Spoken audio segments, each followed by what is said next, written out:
ఛత్తీస్గఢ్ లో మహిళా డీఎస్పీ భాగవతం వెలుగులోకి వచ్చింది.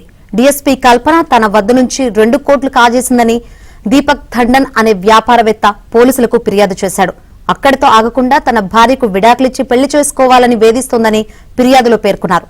2021లో తామిద్దరం తొలిసారి కలుసుకున్నామని, కొద్ది రోజుల తర్వాత సన్నిహితంగా మెలిగామని వ్యాపారవేత్త చెబుతున్నాడు.